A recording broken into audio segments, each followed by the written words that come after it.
Hey guys, tonight we ease back into a time not so far away, but already wrapped in layers of fog, myth, and memory. You are stepping barefoot into the humid air of early 20th century Vietnam, a place where dragonflies skim over rice paddies and the smell of incense hangs thick in French-built streets. You hear bicycle bells, the crack of colonial soldiers' boots, and the hum of markets crowded with mandarins in silk robes, alongside French civil servants fanning themselves on verandas. And you? Well, you're about to float through the long story of the Vietnam War, and spoiler alert, you probably won't survive this if you actually had to live it. But tonight, safe in bed, you can just drift along like a leaf on the perfume river. So, before you get comfortable, take a moment to like the video and subscribe, but only if you genuinely enjoy what I do here. And hey, post your location and local time in the comments. I love seeing where in the world you're listening from. Now, dim the lights, maybe turn on a fan for that soft background hum, and let's ease into tonight's journey together. You stroll through the colonial streets of Hanoi and Saigon in the early 1900s, where French rule feels both overbearing and oddly fragile. The French wanted rice, rubber, and prestige. Vietnam, Cambodia, and Laos were their Indochina jewel, though mostly it looked like endless plantations where locals bent double under the sun. Historians still argue whether French infrastructure, railways, ports, schools, was genuine modernization or just tools of exploitation dressed up with Parisian pride. Either way, you see a stark divide. French colons sipping imported wine, while Vietnamese workers earn barely enough to afford a handful of sticky rice. You pass schools where a new literate Vietnamese middle class begins to form. Imagine the quiet irony. The French taught their language and ideals of liberté, égalité, fraternité, but those very lessons fueled the dream of independence. In the whispers of students, in the pamphlets circulating in hidden corners, the seeds of resistance were planted. You overhear poetry recited in coffee shops, lines about freedom disguised as musings about autumn leaves. Quirky tidbit. In the 1920s, some Vietnamese intellectuals even embraced French moustache styles as a cheeky nod to modernity. Nothing like fighting colonial oppression with a perfectly waxed handlebar. You wander south to Cochin China, where peasants in conical hats labor in rice paddies leased to French companies. Taxes are crushing, often collected in salt or labor instead of coins. A villager might joke, though not very loudly, that paying taxes was like sending your rice to France before you ever got to eat it. And yet, a subtle nationalism brews. Village elders tell stories of ancient dynasties and heroic generals who once stood against outsiders. The contrast sharpens. Bamboo huts beside Gothic cathedrals, ox carts rumbling past Peugeot cars. And then you hear the crack of rifles in the 1930s as early revolts rise and fall. The Yen Bai Mutiny of 1930, small, desperate, doomed, echoes in your ears. French authorities respond with executions and prisons, and yet the spirit of resistance keeps flickering. Historians still argue whether these uprisings were coordinated movements or just sparks without kindling, but in the lullabies sung to children, hope persists. You catch glimpses of Ho Chi Minh in these early decades, not yet the iconic leader, but a restless traveler. He's a kitchen assistant in Paris, a printer in Boston, a wanderer in Moscow. His name drifts like smoke through underground networks, though most peasants in 1930s Vietnam still don't know who he is. What they do know is that something about colonial rule feels wrong. At night, the air grows cooler in Hanoi. You sit near the Long Bien Bridge, designed by Gustave Eiffel himself, while French officers discuss tariffs and Vietnamese rickshaw drivers wait in silence. Somewhere, a gramophone plays French chansons, mixing strangely with the temple bells. And you realize this blend of cultures is fragile. Beneath the waltzes and tea parties lies resentment, deep as the Mekong, waiting for the right storm. And then, as you drift off with cicadas buzzing in the dark, you sense that storm is not far away. You wake up the next morning in a cramped Paris cafe, except you're not sipping espresso, you're peeking at a wiry young man scribbling notes between the clink of cups and the hiss of steam. His name is Nguyen Sinh Kung, though he's already gone by Nguyen Tat Tang, and soon enough he'll settle on the name you know, Ho Chi Minh. He's dressed simply, almost invisible among the city's bohemians, yet his eyes carry that mix of weariness and fire you've seen in revolutionaries. Ho drifts through Paris in the aftermath of World War I, a time when the city is buzzing with talk of self-determination, freedom, and national rights. President Woodrow Wilson had promised such ideals at the Versailles Peace Conference, and Ho, never shy, sends petitions demanding independence for Vietnam. Historians still argue whether Wilson ever saw them or simply ignored them, but the outcome is the same.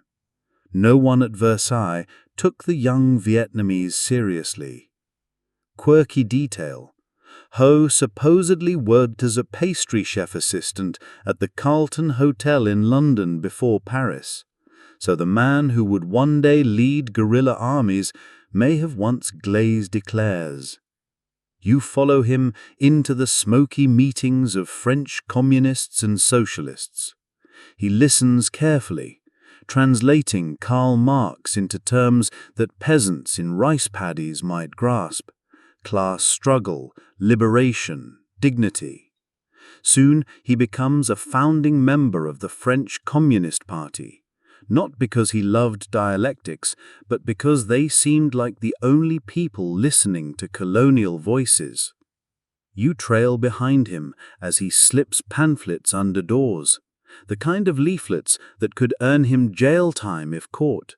By the 1920s, Ho is traveling constantly: Moscow, Canton, Bangkok, collecting strategies, learning languages, gathering allies. He is like a ghost, never quite staying long enough for authorities to pin him down. In Gwangju, you watch him train a small cadre of young Vietnamese in secret classrooms, teaching them both revolutionary theory and the practical joys of, say, how to avoid French police raids. Some historians debate whether he was more pragmatic than ideological. Was he a true believer in Marxism, or just borrowing the tools he needed? Meanwhile, back in Vietnam, whispers of his movement grow. His communist cells merge with nationalist ones, though not without quarrels. Many Vietnamese nationalists despise communism but admire Ho's ability to organize. You stroll past village markets where peasants hear rumors about a man overseas fighting for their freedom. They can't spell his name, but the legend takes root. And you notice something odd. Ho is careful with image. Even in youth, he cultivates humility, living frugally, eating simply. Later, he will be remembered for wearing plain sandals and living in a stilt house instead of a palace. Quirky tidbit: he preferred herbal tea over alcohol and rarely touched cigarettes, making him a bit of an outlier among chain-smoking revolutionaries. In Saigon, French authorities tighten surveillance. They sense something is brewing. Secret police file reports with names of agitators, though they often confuse pseudonyms. Imagine trying to track a man who changes names like most people change socks. One month he's Nguyen Ia Quoc, which means Nguyen the Patriot. The next he's an unnamed ghost in Moscow classrooms. By the 1930s, the global depression rattles Indochina. Peasants starve while French firms still export rice.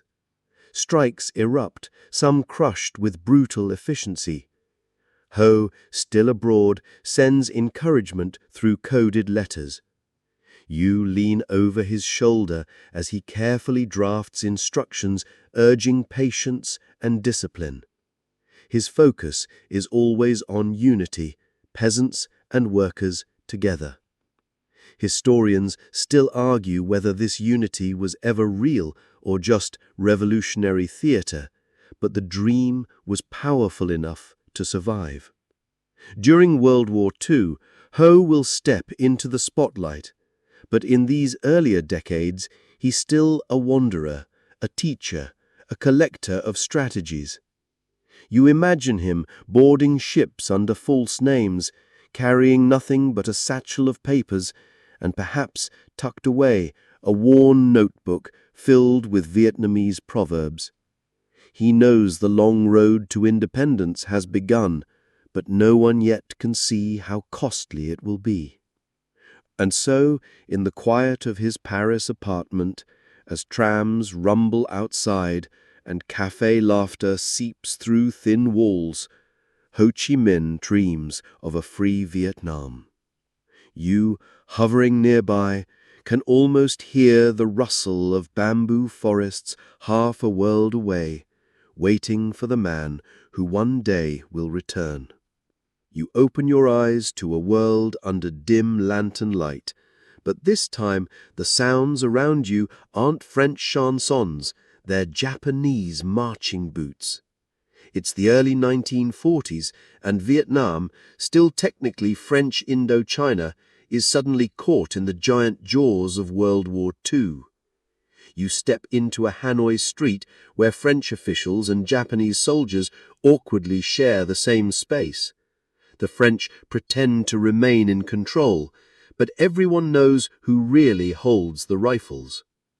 The Japanese occupation turns daily life into a puzzle of shortages and fear. You drift along the Red River Delta and notice something unsettling. Granaries packed with rice ready for export, yet villages nearby starving. The Japanese demanded rice for their war machine, and the French cooperated to keep their colonial status. The result? The famine of 1944 to 1945, where as many as 2 million Vietnamese died.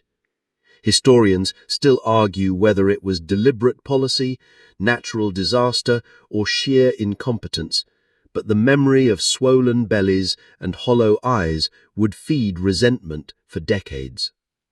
A quirky tidbit: desperate families resorted to eating grass, banana roots, or even clay mixed with water. Yes, clay porridge, a dish Michelin never reviewed. Meanwhile, resistance brews in the shadows.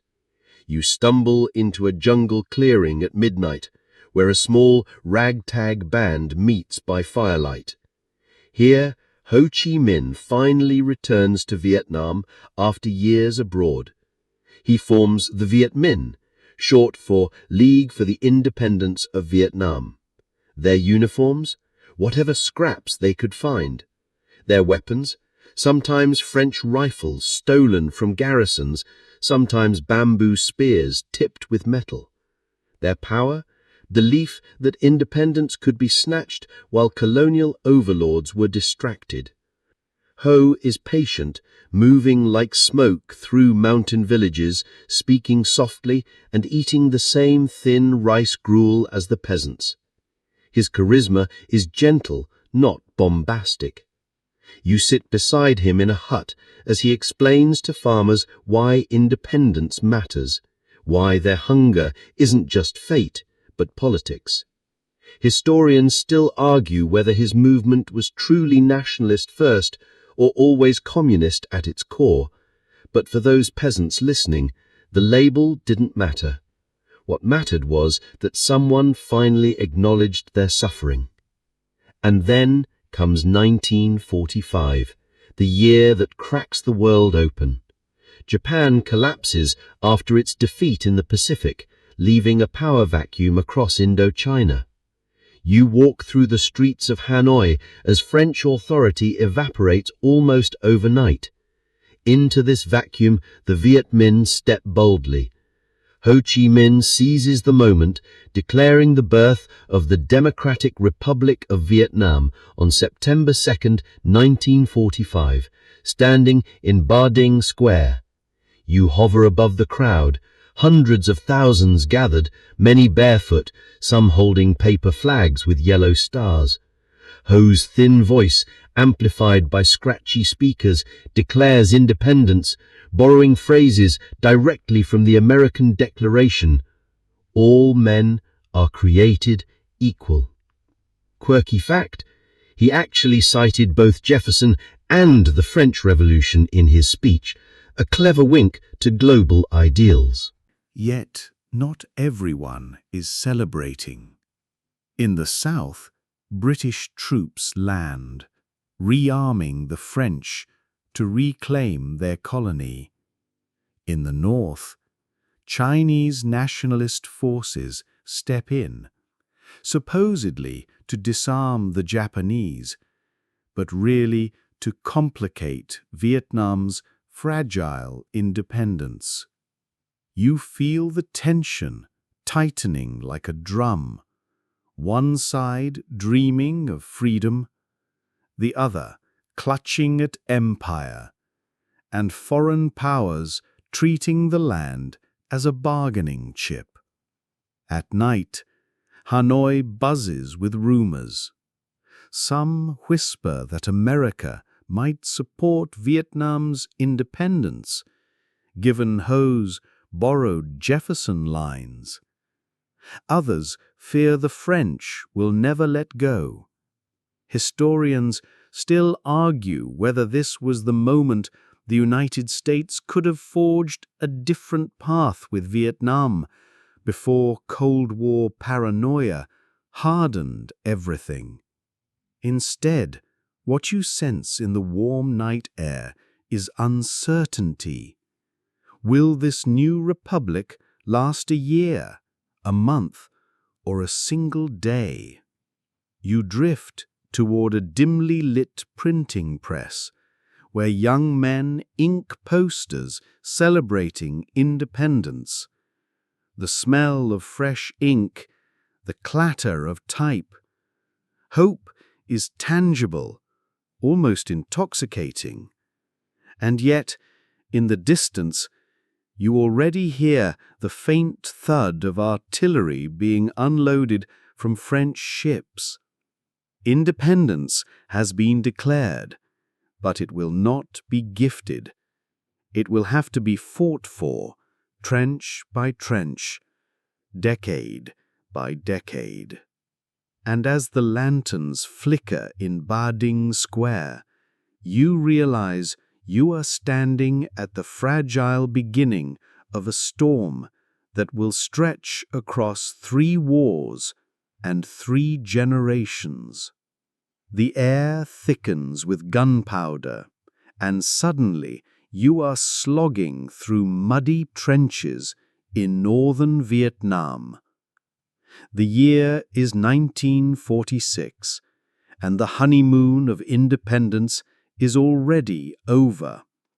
The French, unwilling to surrender their colonial jewel, have returned with soldiers, artillery, and the stubbornness of empire.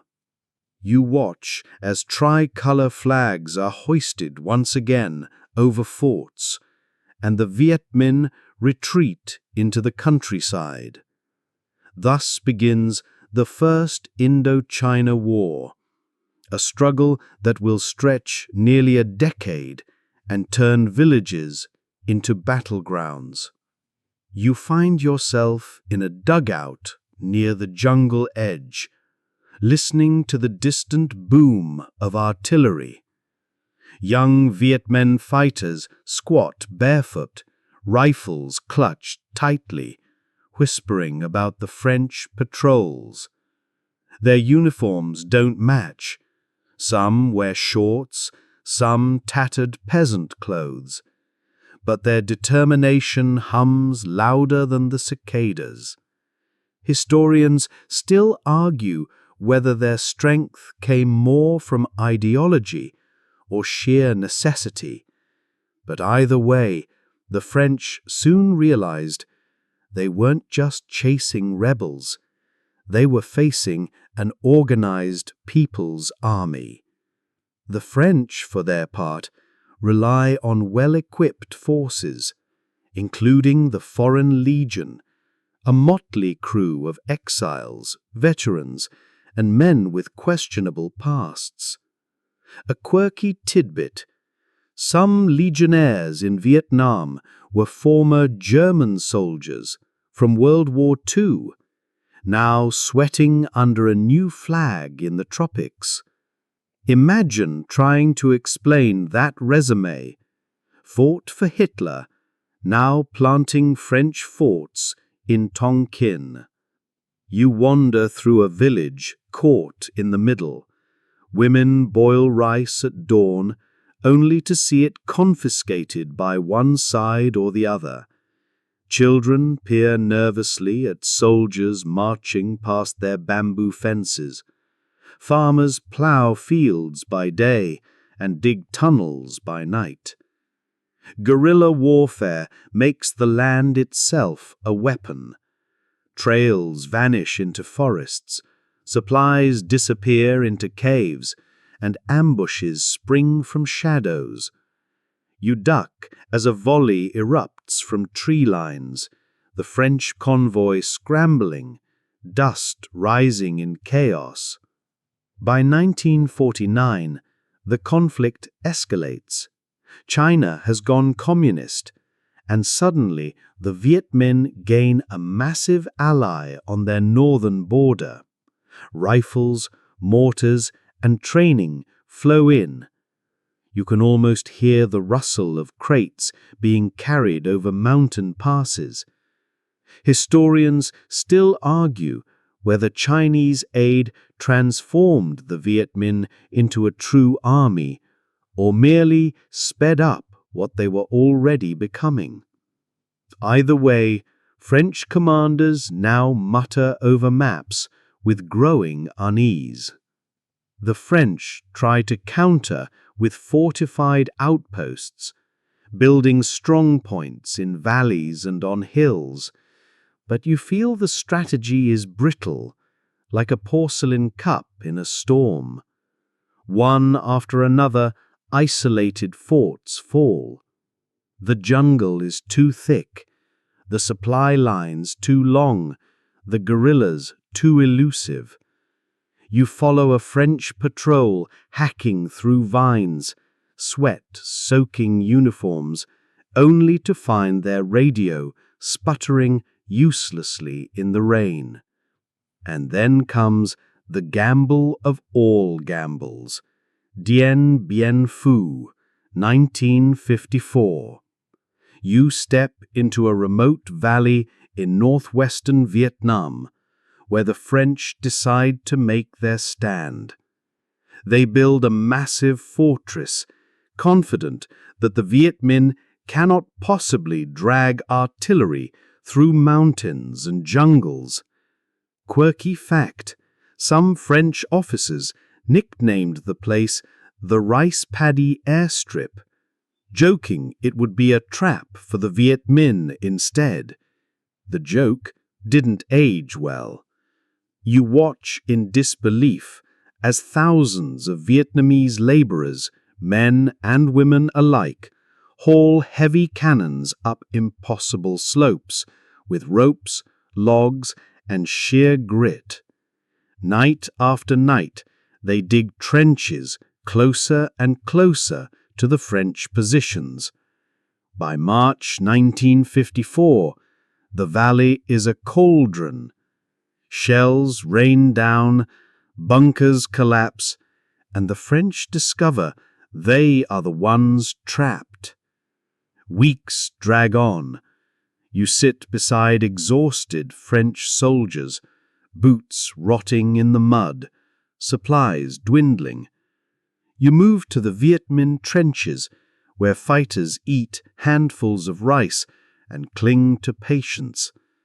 Historians still argue whether General Giap's decision to besiege rather than storm the fortress was genius or luck, but the outcome is undeniable.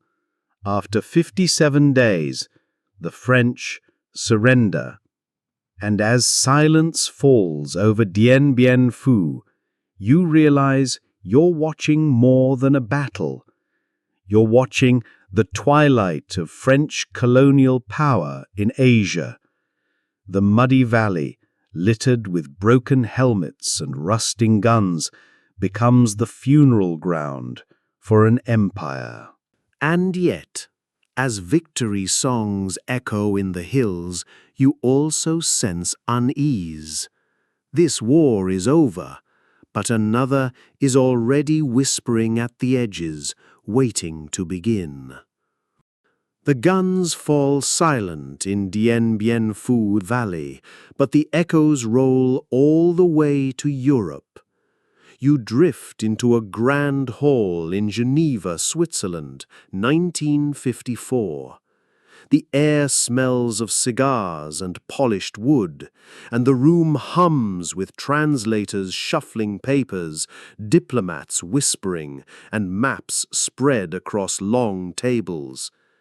This is where the fate of Vietnam, and perhaps the next generation of its people, is being drawn with fountain pens instead of rifles. Around the table sit representatives from France, the Viet Minh, the United States, the Soviet Union, China, and Britain. You hover above them as they argue politely, well, as politely as diplomats can argue. The French want to save face after defeat, the Viet Minh want recognition of independence, and the Americans, well, they're watching closely, their eyes already tinted by Cold War anxieties. Historians still debate whether the U.S. truly intended to intervene in Vietnam at this early stage or simply stumbled into it later, but the seeds are here in Geneva, being watered by mistrust. The deal struck divides Vietnam at the 17th parallel. North Vietnam, led by Ho Chi Minh and the Viet Minh, is recognized in Hanoi. South Vietnam, under No Dien Diem and backed by Western powers, takes shape in Saigon. The agreement is supposed to be temporary, just 2 years, until national elections unify the country. But you sense it in the stiff posture of the delegates. No one really expects those elections to happen. Quirky tidbit: the line chosen, the 17th parallel, wasn't a magical or historical marker. It was basically a convenient spot on the map that looked neat for the diplomats. Outside the polished halls, reality is messy. You walk through the Vietnamese countryside where families suddenly find themselves split north and south. Nearly 1 million people migrate southward, many Catholic villages fearing communist rule. Meanwhile, thousands head north, drawn by the promise of equality and land reform. You watch as ox carts piled with belongings rumble down dirt roads, chickens clutching pots and bundles, chickens squawking as if protesting their forced relocation. In Hanoi, banners celebrate victory, yet the new government faces immediate challenges: food shortages, land redistribution, political purges. You step into a rural village where loudspeakers crackle with propaganda, and villagers gather nervously to hear announcements about who will lose their land. Historians still argue whether these reforms empowered peasants or created lasting bitterness, but in the moment you can hear the tension in every whispered conversation. In Saigon, meanwhile, No Dien Diem consolidates power. You see him in crisp suits, standing stiffly behind microphones, proclaiming South Vietnam the bulwark of freedom against communism. He enjoys American backing, but on the ground, his rule feels increasingly authoritarian. Monks murmur uneasily, peasants grumble about corruption, and whispers of dissent begin to curl through the humid streets. Quirky tidbit: Diem's family controlled so many government posts that people joked Saigon was run less like a republic and more like a family reunion. As night falls in both halves of Vietnam, you sense the divide is more than geographic. In the north, hope mixes with fear as villagers adjust to a new order. In the south, modern neon lights flicker in Saigon cafes, while rural farmers wonder what all the speeches mean for their daily bowl of rice. The line at the 17th parallel is just ink on a map, but for the people, it's a wound that begins to fester. And so you glide above the country from Hanoi's red flags to Saigon's bustling boulevards, and you feel the contradiction tightening. Two Vietnams, two visions, one destiny. The Geneva Accords promised peace, but what you hear instead is the restless stirring of another storm. You step onto a dusty Saigon street in the mid-1950s, where the cicadas buzz loud enough to drown out even the sputtering engines of military jeeps. South Vietnam is finding its feet under President No Dien Diem, and hovering in the background like a guest who promised to only stay for coffee but brought a suitcase are the Americans. At first, their presence is modest. You ride in the back of a jeep beside a few U.S. military advisors, their khaki uniforms crisp, their notebooks fuller of questions than answers. They're here, they say, just to help and train and support. No big deal. But you notice how quickly advice becomes involvement. Radios crackle with instructions, warehouses fill with crates stamped USA, and Vietnamese soldiers suddenly march to commands barked in 2 languages. Historians still argue whether America entered with genuine caution or with an inevitable sense of mission creep. But on the ground, you see the shift happen like slow water filling a paddy. Meanwhile, President Diem is trying to prove himself a strong leader. You peer through the shutters of the Independence Palace, where Diem sits at a long desk, papers stacked high, family portraits watching from the walls. His vision is of a disciplined, Catholic-centered Vietnam, but the country he governs is majority Buddhist and culturally diverse. Quirky tidbit: He once tried to ban chewing gum in government offices. Apparently, he thought it was undignified for officials to look like school children while negotiating the fate of a nation. The year rolls forward into 1964, and you drift out over the dark waters of the Gulf of Tonkin. The sea is calm, its surface broken only by the hum of American destroyers slicing through the waves.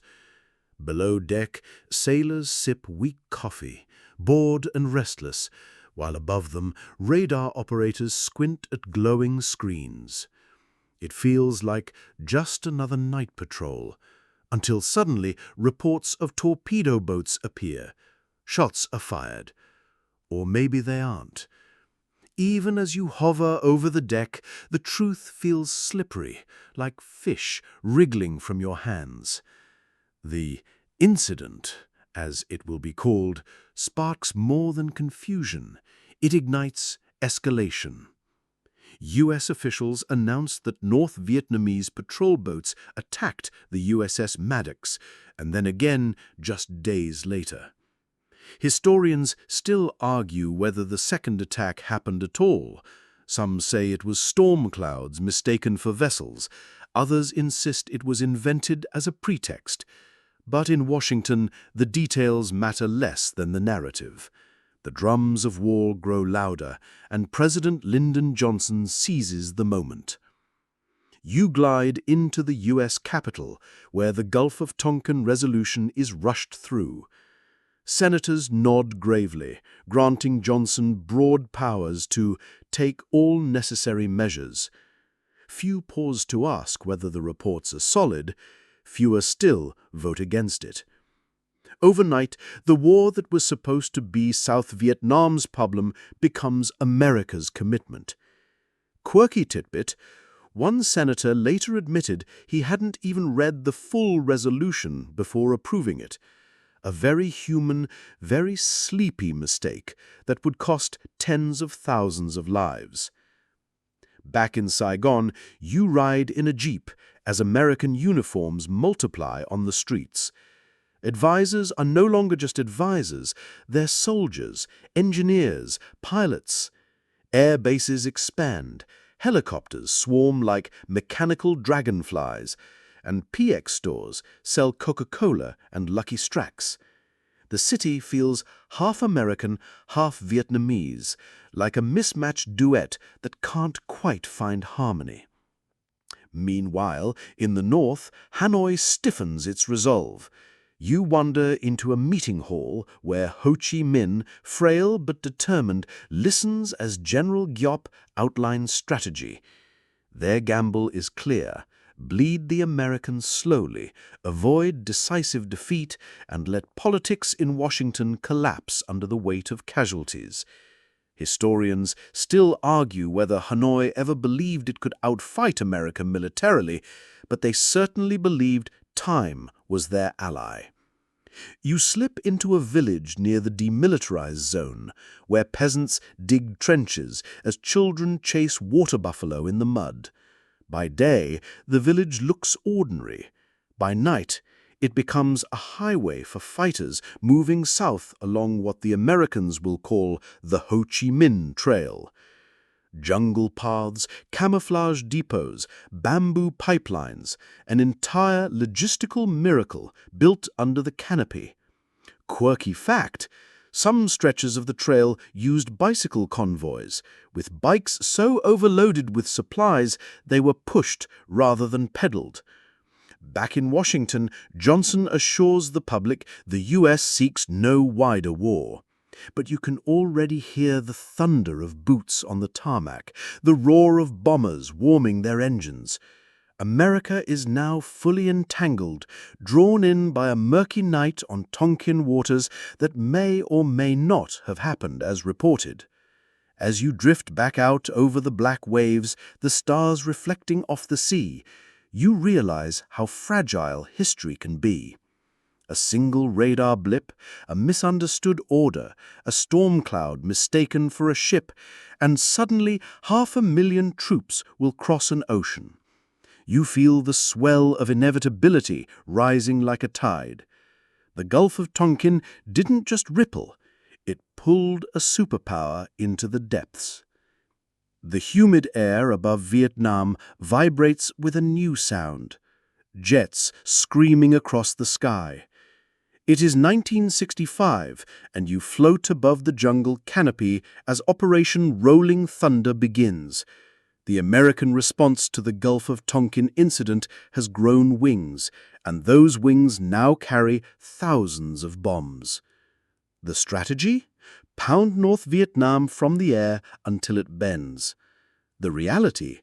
Villages, bridges, supply routes, and sometimes nothing more than fields of rice go up in smoke. From your vantage, you see rows of B-52s lining up like giant metal geese, dropping payloads that shake the earth for miles. Villages below dive into hastily dug bunkers, children clutching each other as the ground trembles. Historians still argue whether Rolling Thunder was meant to break Hanoi's will or simply reassure Washington that something was being done, but either way, the bombs fall endlessly. Quirky tidbit: pilots often carried lucky charms, rabbit's feet, rosaries, even small stuffed animals clipped to dashboards, because superstition felt safer than strategy at 20,000 feet. In Hanoi, you watch as loudspeakers blare warnings and citizens practice air raid bells like clockwork. Students hustle into shelters, teachers chalk lessons on blackboards underground, and hospitals relocate to caves. North Vietnam adapts with grit. Bridges are rebuilt overnight with bamboo, supply lines are rerouted, and new anti-aircraft guns sprout like weeds across hillsides. You hover near General Giop's headquarters, where he smiles thinly, convinced that every bomb strengthens resolve rather than weakens it. Down south, the bombing intertwines with an expanding ground war. You ride in the open door of a Huey helicopter, blades thumping in rhythm with your pulse. Below, rice paddies flash by, dotted with tiny figures that might be farmers or fighters. No one can ever quite tell. The air smells of fuel and cordite, the soundtrack a mix of rotor wash and rock music from a tinny radio strapped to a soldier's pack. Quirky detail: GIs often blasted pop hits mid-flight, claiming the music drowned out fear better than silence ever could. Rolling Thunder doesn't just target military infrastructure. It reshapes daily life. You wander into a village where mothers stir thin soup while keeping one ear tuned to distant droning engines. Children draw pictures not of animals, but of planes and explosions. Historians still argue whether the campaign hardened peasant loyalty to Hanoi or pushed some toward resentment of both sides. But in the long run, it proved that bombs alone cannot erase determination. In Washington, Johnson's aides speak of measured escalation, a phrase that sounds calm until you count the sorties, hundreds each week. Yet for all the tonnage dropped, Hanoi stands firm, and the Ho Chi Minh Trail hums with constant traffic. You drift along that hidden artery, marveling at how entire divisions move beneath the jungle's cloak. Bicycle convoys squeak under impossible loads, while porters hum songs to keep pace. The jungle itself feels complicit, swallowing sound and sight, guarding the lifeline of the war. And as Rolling Thunder roars on, you feel the irony. The most powerful air force on Earth is raining destruction on one of the poorest nations, yet the imbalance of power only deepens the stalemate. Bombs can scorch Earth, but they cannot settle questions of will, identity, and time. By the time the monsoon clouds gather again, you sense it. The war is no longer a distant conflict. It has become America's war. The skies may thunder, but the jungle endures, and the people beneath it still whisper that they will outlast even the storm. The jungle grows denser as you press further south, and suddenly the roar of jet engines fades into the steady chorus of cicadas. You crouch low in the Mekong Delta, where the war takes on a different shape, hidden, shadowy, and endlessly patient. This is the world of guerrilla warfare, the domain of the Viet Cong. They are everywhere and nowhere, slipping in and out of villages like shadows at dusk. You step into a bamboo hut where a farmer sits quietly polishing his tools. By day he plants rice. By night he carries coded messages through the paddies. The lines between civilian and soldier blur until even you, hovering above, cannot always tell who is who. Historians still argue whether this blurring was a deliberate tactic to protect fighters or simply the unavoidable reality of a people's war. Either way, you feel the tension in every glance. Trust is scarce, suspicion thick as humidity. The Viet Cong's ingenuity is astonishing. You crawl into a tunnel entrance, ducking through a narrow earthen passage. It smells of damp clay and smoke. These tunnels stretch for miles, hiding kitchens, hospitals, and meeting rooms beneath the soil. Quirky tidbit: in some tunnel kitchens, smoke was filtered through multiple bends in bamboo pipes so that it emerged far away, rising faintly like mist from the ground, fooling aerial surveillance. You wander past camouflaged trapdoors, pits lined with sharpened bamboo stakes, and caches of weapons hidden under baskets of vegetables. It's a surreal world underground, where silence is survival. Meanwhile, American and South Vietnamese troops struggle to counter the shadows. You ride along in an armored personnel carrier as soldiers squint into the thick foliage, their nerves stretched taut. A sudden crack of rifle fire sends them diving, yet when they chase the source, they find nothing but jungle birds scattering. Ambushes dissolve back into greenery, leaving only footprints in the mud. Quirky fact: some U.S. troops joked that the jungle itself was alive and siding with the enemy.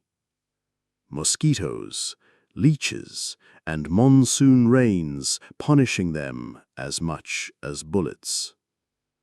You follow a convoy through a village. Soldiers search houses, looking for hidden supplies, while children cling to their mothers. A well might conceal a weapons cache. A rice basket might hide grenades. Trust erodes on both sides, and every encounter feels like a coin toss between ally and enemy. Yet, in the evenings, when villagers light their lanterns, life stubbornly continues. Meals cooked, songs sung, weddings held in brief pockets of calm. The Viet Cong, for all their resourcefulness, rely heavily on local support. You drift through a meeting under a thatched roof, where cadres distribute propaganda leaflets and explain why peasants should back the revolution. Promises of land, justice, and dignity ring out, though whispers spread too about harsh punishments for those who refuse. Historians still argue whether the Viet Cong thrived more on genuine loyalty or on fear, but the result is the same. They endure.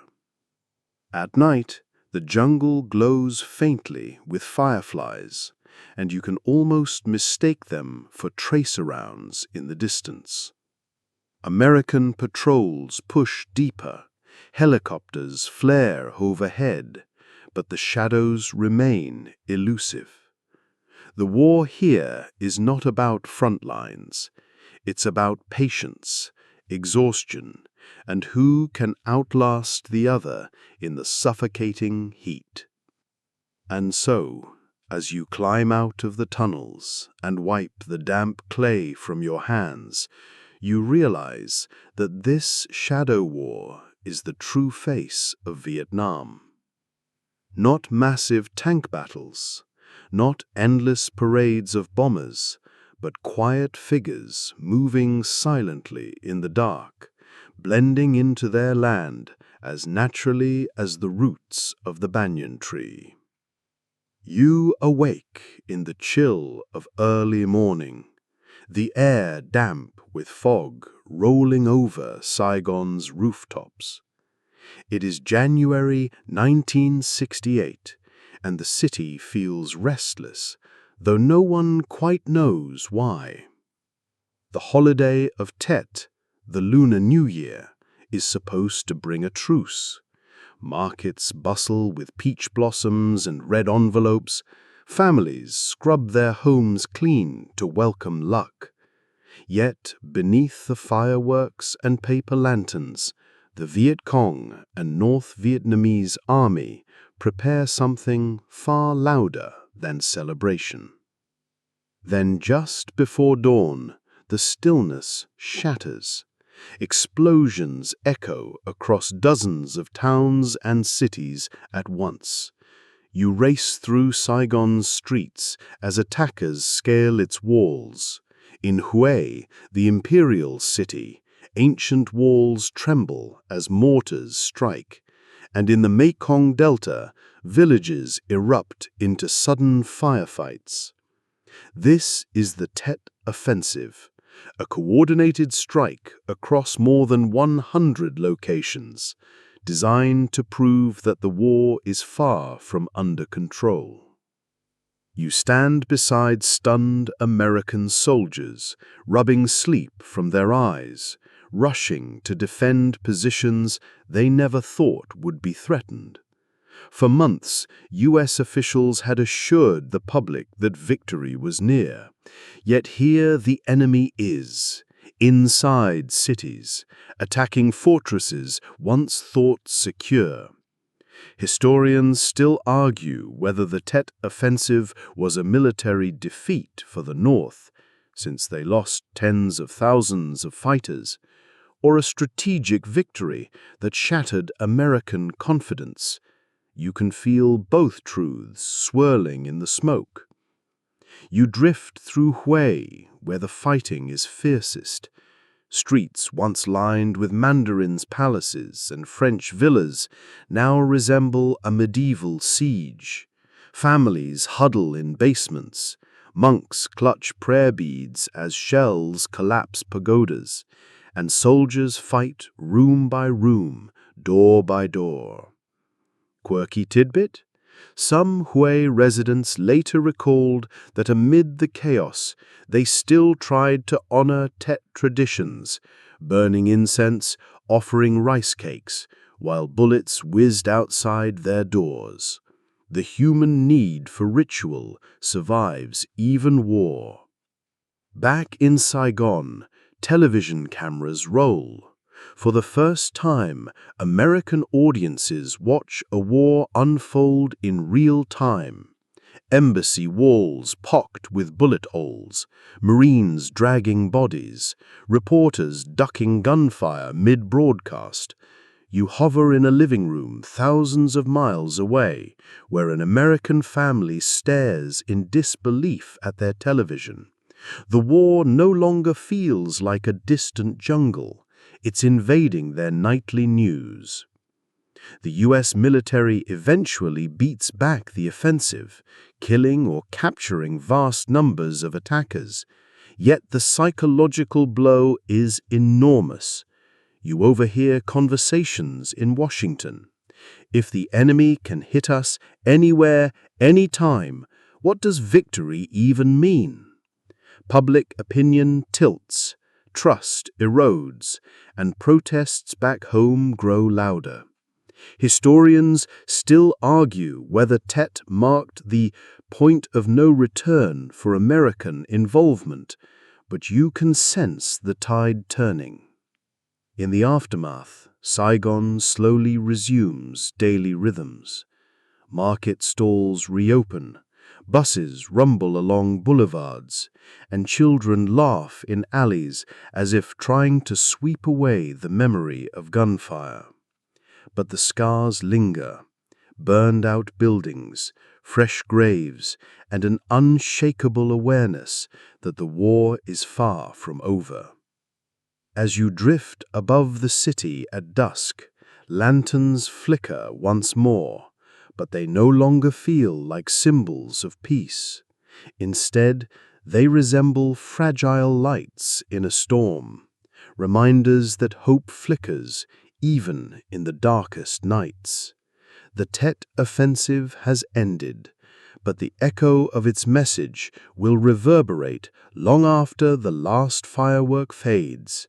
This war will not be won easily, and perhaps not at all. The echoes of the Tet Offensive are still ringing in your ears when you find yourself far from the jungles and rice paddies of Vietnam. Instead, you're standing on the cracked pavement of an American college campus in 1968, where students gather under banners painted hastily with words like "Peace Now" and "End the War." The smell of incense mixes with tear gas, guitars strum protest songs, and chants rise like waves. "Hey, hey, LBJ, how many kids did you kill today?" The war has leapt across the Pacific and settled into the American living room. Television brings nightly images of body bags, burning villages, and frightened children, images that don't match the optimistic speeches from Washington. You lean over the shoulder of a middle-aged father flipping channels, pausing at Walter Cronkite, the trusted news anchor, who declares that victory seems unlikely. For millions of viewers, that pronouncement feels like gospel. Historians still argue whether Cronkite's words actually shifted policy or merely reflected public sentiment already souring, but you can feel the weight of them landing in households across the nation. Back on campus, the protests swell. Students march with flowers in their hair, some burning draft cards in defiance, others simply sitting cross-legged in silent vigils.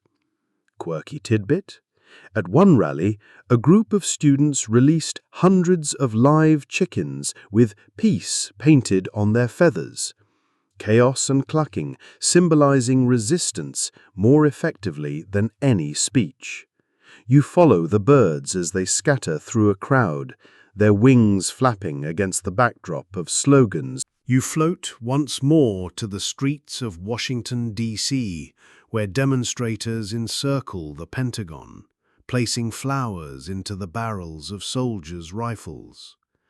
The tension is palpable, bayonets gleaming in sunlight, petals trembling against cold steel. Yet in that surreal moment, both sides simply stand, staring at each other, as if unsure which world will win, one of endless escalation or one that dares to imagine peace. And so, as night falls, the city hums with protest songs, the scent of smoke still lingering in the air. Back in Vietnam, soldiers dig trenches for another long night of watch duty, but here in America, the war is being fought in words, in marches, and in the hearts of a divided generation. You find yourself back under the humid sky of Vietnam in the early 1970s, where the war now feels like a marathon run in circles. President Richard Nixon has taken the stage, promising something new: Vietnamization. The idea, whispered through briefing rooms and shouted in press conferences, is that American troops will slowly withdraw while South Vietnamese forces take on the bulk of the fighting. You sit in a tent with US soldiers who roll their eyes at the term. "Fancy word for packing up," one mutters as he sharpens a bayonet. The policy looks good on paper. You drift through Saigon, where officials smile for cameras as new South Vietnamese units parade in crisp uniforms, American-supplied rifles gleaming. Yet outside the city, in the mud and heat, the transition feels shaky. Training is rushed, supplies are uneven, and morale is fragile. Historians still argue whether Vietnamization was ever meant to succeed or simply to provide a graceful exit for the United States, but on the ground you sense it's more about appearances than confidence. US troop numbers do decline, but their absence is filled not with calm but with more bombs. You hover over Cambodia and Laos, where secret campaigns expand the war beyond Vietnam's borders. Nixon orders strikes on the Ho Chi Minh Trail, hoping to choke supply lines. The irony isn't lost on you. Vietnamization is supposed to reduce American involvement, yet the skies thunder louder than ever. Quirky tidbit: some pilots joked their missions were so classified that they weren't even sure if their own generals knew where they'd dropped the bombs. In South Vietnamese villages, the changes feel confusing. One day, American patrols sweep through, the next day they're gone, replaced by ARVN, Army of the Republic of Vietnam, troops who sometimes inspire confidence, sometimes fear. You listen as a farmer shrugs. New uniforms, same questions. Who will protect us when the night comes? The Viet Cong remain present, sometimes bold, sometimes hidden, but always there like the hum of cicadas. Back in America, the policy is marketed as a step towards peace, yet protests continue. You hover over a candlelit vigil where students chant the names of villages bombed in Cambodia. The gap between what Washington says and what the world sees grows wider. And then the unthinkable happens at home. In 1970, at Kent State University, National Guardsmen open fire on unarmed student protesters. 4 students die, and suddenly the war's violence no longer feels far away. Historians still argue whether Kent State marked the peak of anti-war fury, but in your ears, the chants and sobs blend into the same sorrowful chorus. Meanwhile, Nixon seeks a diplomatic path, opening dialogue with China and negotiating in Paris. You sit at the peace talks where diplomats drone on about ceasefires and withdrawals, while outside the chamber, fighting continues as if the ink on any agreement will never dry. In Saigon, President Thieu of South Vietnam insists his government can stand strong. Yet you sense the unease in his tight smile, the constant whispers about corruption and desertion. Quirky fact: black market economies in Saigon flourished during this period, where US goods from chewing gum to refrigerators found their way into back alley shops, symbols of a war economy that couldn't decide if it was collapsing or booming. As the 1970s unfold, the war feels stretched thin but never snapped. American soldiers pack duffel bags, North Vietnamese forces dig deeper, South Vietnamese officials shake hands for cameras, and villagers keep planting rice in fields crisscrossed by shell craters. Vietnamization promises a future where the war is no longer America's to fight, but every night you hear the same echo. Gunfire in the distance, prayers whispered in flickering candlelight, and the quiet knowledge that the end is still out of reach. The year is 1975, and you drift once more into Saigon's heavy air, where the scent of diesel and dust mixes with the tension of a city on edge. Vietnamization has thinned the American presence, yet the war hasn't vanished. It has simply shifted. The North Vietnamese army pushes harder, faster, stronger, while the South wobbles under the weight of corruption, low morale, and exhaustion. You wander through markets where prices soar daily, families hoard rice, and rumors spread faster than merchants can sell their goods. Everyone whispers the same thing: the end is coming. In March, the North launches its final offensive. You race across highways choked with refugees, ox carts, bicycles, cars, even barefoot children, all fleeing southwards in a desperate tide. Soldiers mix with civilians, trucks loaded with mattresses, radios, and chickens bounce over potholes. Quirky tidbit: some families even tried to carry televisions on their backs, as if electricity would magically be waiting wherever they collapsed. The roads become rivers of fear, stretching for miles. South Vietnamese forces falter. You sit inside a bunker as commanders argue, maps crumpled under sweaty hands. Historians still argue whether the collapse was inevitable or whether firmer leadership could have slowed it, but the truth is visible outside. Units abandon posts, cities fall in days, and the North sweeps forward like a monsoon tide. By April, Saigon is encircled. You hover above the US Embassy compound, where helicopters thrum endlessly, evacuating Americans and desperate South Vietnamese allies. Crowds press against the gates, shouting, pleading, waving documents. Marines shove back against the surge, trying to maintain order, but the panic is overwhelming. Inside the embassy, shredded documents swirl in trash bins, fans blowing the ashes of secrets into humid air. On the rooftop, helicopters land 2 at a time. Families squeeze aboard, leaving behind relatives who will never make it through the gates. Quirky fact: one pilot, unable to land in the chaos, pushed his own Huey helicopter into the sea after evacuating his family onto a US ship, then jumped in himself. It was desperate improvisation turned into history. As the final lifts continue, you drift through Saigon's streets. Shops shutter, yet some vendors still sell tea and cigarettes, clinging to routine amid collapse.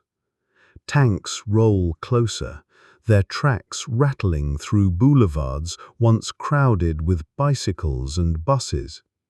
Children cling to parents, staring wide-eyed at the horizon. And then, on April 30th, 1975, North Vietnamese tanks crash through the gates of the presidential palace. You float above as soldiers unfurl a red flag with a yellow star. South Vietnam ceases to exist in that instant. The republic is gone, the city surrendered. President U Duong Van Minh, who held power for mere days, formally capitulates, his words barely audible under the roar of engines and gunfire in the distance. Historians still argue whether the fall of Saigon was a liberation, a tragedy, or simply the inevitable outcome of decades of conflict. To those crammed on embassy rooftops, it felt like betrayal. To villagers in the north, it felt like triumph. To you, standing quietly amid the roar, it feels like the closing of one door and the immediate creak of another. Night falls, and Saigon, soon to be renamed Ho Chi Minh City, hums with strange silence. The war, at least this war is over. Yet as you drift along the boulevards, past shuttered cafes and abandoned bicycles, you know the memories will echo for decades in hearts across oceans. The tanks have rolled in, the palace gates have swum open, and Saigon has become Ho Chi Minh City.